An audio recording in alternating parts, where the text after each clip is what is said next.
Hello ladies and gentlemen, Mike here from the Mind of Mike channel, and welcome to Minecraft Lord of the Rings Let's Talk. I don't really know what to call this episode actually, but it's a very quick video to just sort of, I felt like after the first episode of Season 3 that I owed you guys a little bit of an explanation as far as how the season is going to progress and what mods I'm going to be using, stuff like that, and also talk about my alignment specifically because I've set some sort of specific alignments and I'll explain that to you. I'll go over a few things very quickly. First off, I want you guys to look at my alignment bar. I've customized it slightly. I've put my compass up there. If you see sort of as I move around, that's my compass up on top. If you guys know, I use the directional HUD. I've used it in the past, and I kind of like its very minimalistic style. As you guys know, I'm not a fan of sort of intrusive HUDs, so yeah, that's what I've done. Let me know if you want me to change it. I kind of like it like this, and it looks fairly cool. It fits in with the mod as far as I'm concerned anyway, and it lets me have a compass without being directly in the way and just sort of annoying me. So that's what I'm really going to go with. I have also reduce the size of my HUD as well. The hotbar at the bottom is quite a bit smaller. I hope you guys are okay with that. If you have trouble seeing it and people want me to, go back to a bigger size, that's okay. But I figured I would at least go for that for now and see what you guys thought. Now, I want to talk about my alignment. First off, there are going to be some spoilers in this video. So if you haven't watched the first episode, please go watch that first. Also, there is going to be a very minor spoiler for the second episode, which is not out yet, and I don't think it's a big deal to me, but if that bothers you, then, well, I don't know. Watch the second episode first. You can wait and not watch this one. But it's something very minor, and it's something I think you guys will see coming anyway. So that's really what I wanted to talk about. I'm going to go through my alignment here, so let me very quickly go to my factions. Now, basically, here's what happened. After Season 2 finished, my alignment was fairly screwed because I had sort of cheated things around to be able to control armies and do things like that. So my alignments were all over the place. And I feel like the alignment system is great for servers and it's great for general play, but for role play, that sort of black and white alignment system is not necessarily always the best way to go. So what I did for Season 3, initially anyway, is I set all my alignments for 0. Everything was at 0. Now, I had to cheat a few things up, obviously, for HUD, for me to be able to control troops, I had to cheat my alignment up slightly. Things like that, just sort of to benefit the story and benefit the roleplay aspect, that's what I did. I cheated things up temporarily. Now, I have gone through and I have changed my alignments to something a little bit different. And you'll notice that my alignment for near HUD is now minus 263. I feel like I need to prove myself to them in order for them to truly trust me. So that's really what I've done. It's a little bit kind of cheaty, but to set up episode 2, that's what I've done. And you guys will see when episode 2 starts why I've done that. And I think it's fair that I would have to prove myself to any faction who I've wronged in the past. And let me sort of go through very quickly. So Mordain is also minus 337. I chose some of these numbers randomly. 337 is sort of a common theme. Tordain, I've left them at 0 because they generally don't care at this point, but I will, they'll hate me later. The Half-Trolls, still minus. As far as the Westland, the Hobbits are at 0 just because they're not affected by other alignments, so I just reset it at 0. The Blue Mountains, the Dwarves just hate me. The Elves, because they don't particularly care about anyone else, I figured I'd set them at 0. I've slayed 700 of their enemies. Wow. So they should love me, but I've set it to 0 basically. Basically, a lot of the evil factions, good and bad, and those guys, I've set to minus 337 just because, again, I feel like I need to prove myself to them, but at the same time, I don't want it to be prohibitively high where I have to grind for days and days and days in order for them to trust me. So that's really what I've gone with. In the end, if you see, I've killed 243 of them, so a minus 337 alignment seems fair, generally.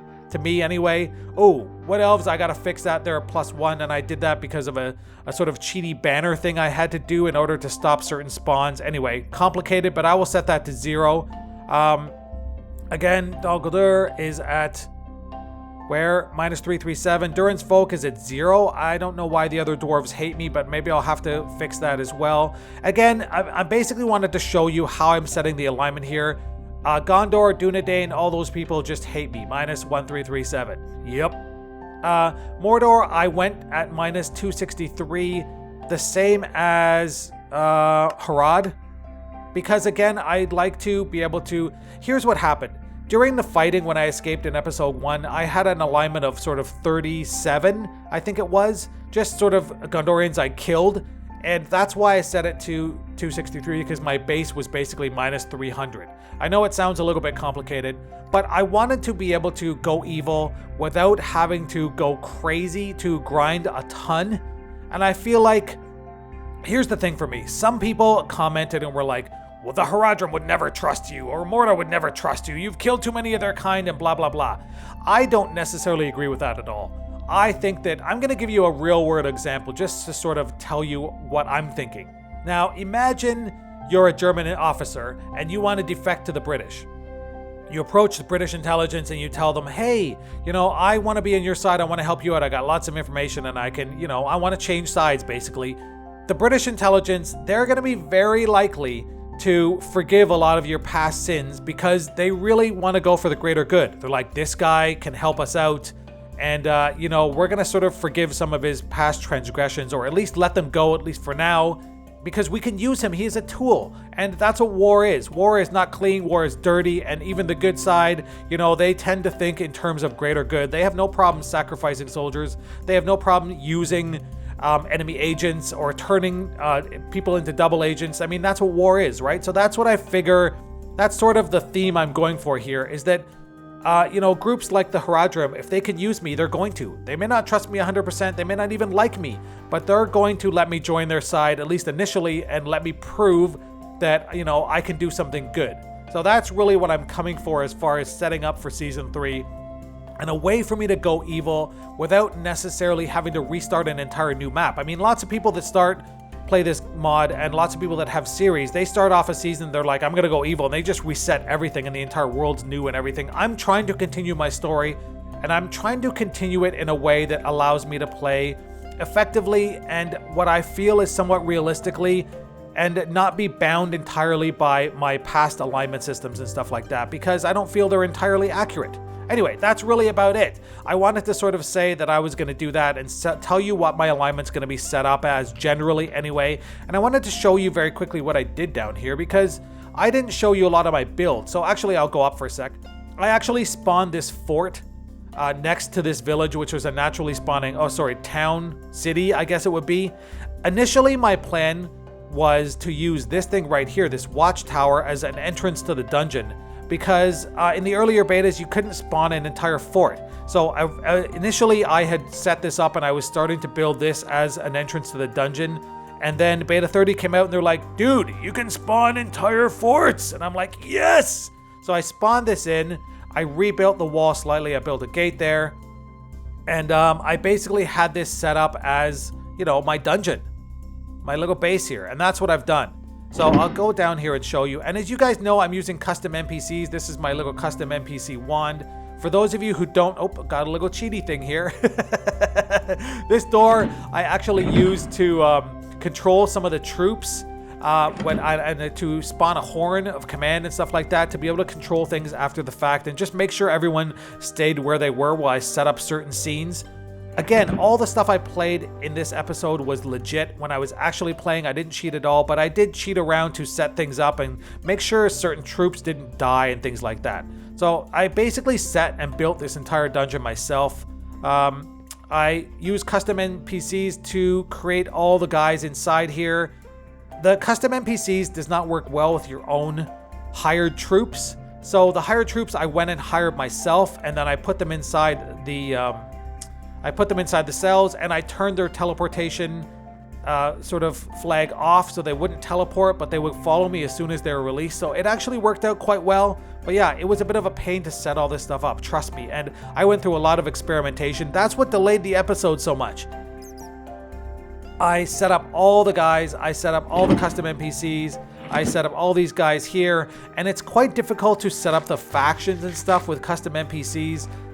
It's a complicated arrangement, and you have to sort of cheat things around a little bit to get certain people to attack each other and not attack you, or vice versa, and it's not easy. Trust me.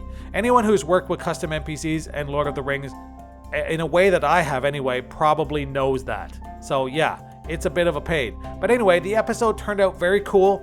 I really liked everything that happened. I'm glad that it worked out the way it did. I'm glad that I set it up and took the time because I feel like even though some people were like, man, you got way too much roleplay and way too much sort of cinematic stuff in the beginning. I had almost 10 minutes of cinematics in the beginning.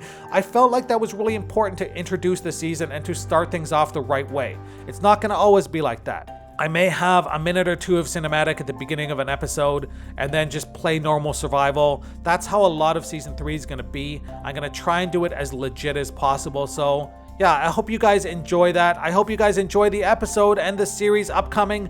I may very well not have an episode out this week. I'm sorry, but again, I'm really busy, and this one takes a little bit of setup as well, and I'm busy doing other stuff. Christmas just passed. I'm busy with work. I don't have any vacation time right now. I'm working actually double time almost.